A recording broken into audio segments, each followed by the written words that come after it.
बिस्मिल्लाहिर्रहमानिर्रहीम।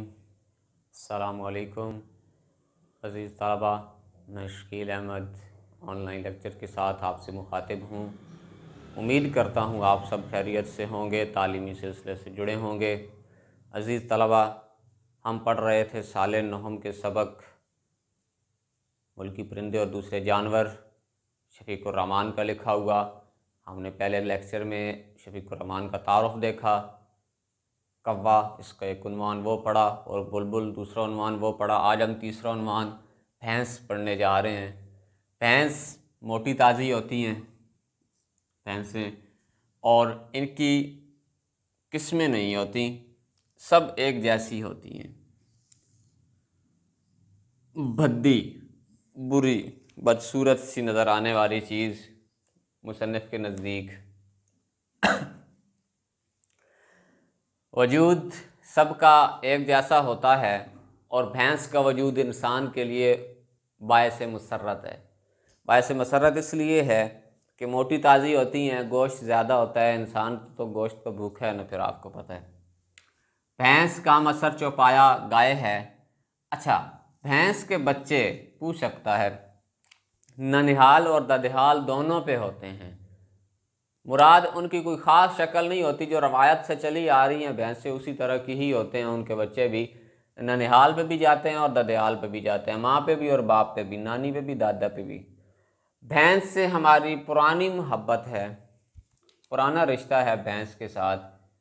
बाज़ भैंसें कहता है बहुत भद्दी होती हैं, जिनके बारे में ये भी नहीं पता चलाया जा सकता। अगर वो आ रही हों या जा रही हों तो ये नहीं पता चल सकता कि वो आ रही हैं कि जा रही हैं। ऐसे उनके मुंह होते हैं और ऐसे उनका जो है वो उनकी दुम होती है, पता ही नहीं चलता, बदनुमा होती हैं।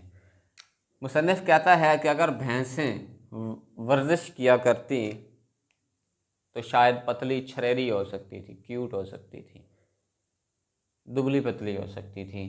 भैंस का मशगला अक्सर औकात सबक में पूछ लेता है, सवालात में, इम्तिहानात में, बोर्ड के अक्सर औकात पूछता है भैंस का मशगला क्या है, तो जगाली करना और तालाब में लेटे रहना। भैंस का मशगला जगाली करना और तालाब में लेटे रहना। अक्सर नीम बाज आँखों से, आधी खुली आँखों से उफ़क़ को दूर देखती रहती है भैंस, जैसे किसी बड़ी गहरी सोच में गुम हो भैंस। आपने देखा होगा जगाली करते हुए, मुशाहिदा किया होगा कि वो दूर ऐसे आधी खुली आंखें होती हैं, आधी बंद, वो दूर देखती रहती है जैसे कोई बड़ी दूर की सोच रही हो। हाफ़ज़ा बहुत कमज़ोर है भैंस का, उसे आज की बात याद नहीं होती कि कल मैंने क्या खाया था या क्या नहीं। भैंसे बड़े निकम्मे साबित हुए हैं और हल के आगे जोतने की भी स्कीम जो है वो नाकाम हुई है। हल के आगे भी उनको लगा दिया जाए तो वो नहीं चलते, क्योंकि वो बड़ा अड़ियल होता है, मुराद वो बड़ा ज़िद्दी होता है, वो ज़िद पे अटक जाता है और वो बात नहीं मानता। आगे आता है चौथे नंबर पे उल्लू। उल्लू दानश्वर परिंदा है, समझदार परिंदा है, लेकिन फिर भी उल्लू ही है। हमने बेवकूफ़ को उल्लू समझ लिया। खंडरात में रहता है, लेकिन उनके खंडर बनने की वजह कुछ और ही है, उल्लू का बसेरा नहीं है।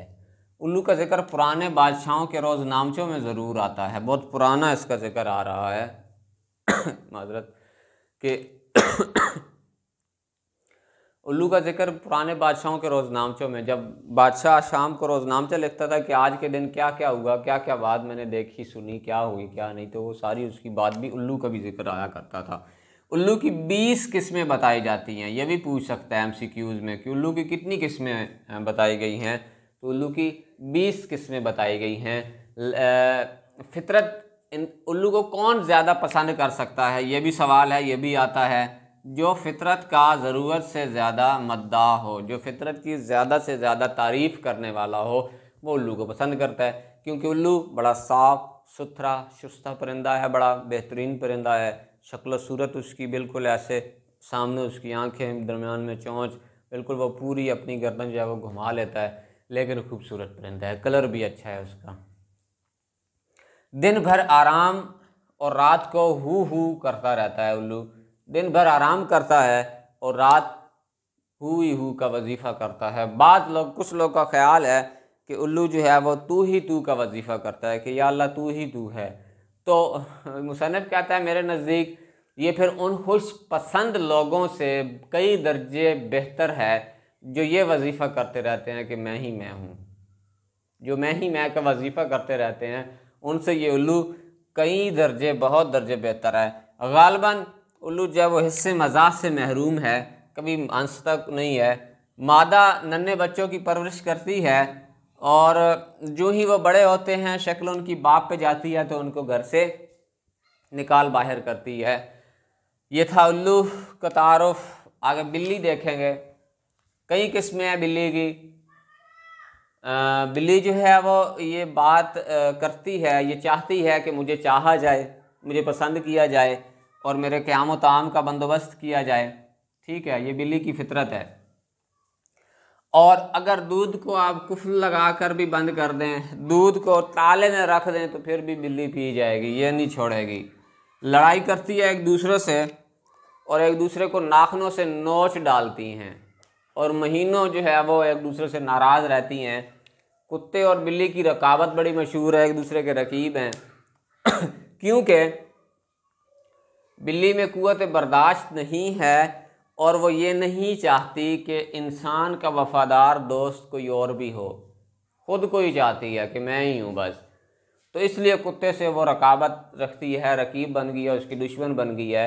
बिल्ली साल भर में सिधाई जा सकती है लेकिन साल के बाद नतीजा वही होगा, एक सिधाई हुई बिल्ली, और इसके अलावा कुछ भी नहीं। घर से चूहों का खात्मा ज़रूर हो सकता है। चंद बिल्लियाँ अगर आप घर में रख लें तो जितने भी चूहे होंगे उनका खात्मा ज़रूर हो जाएगा।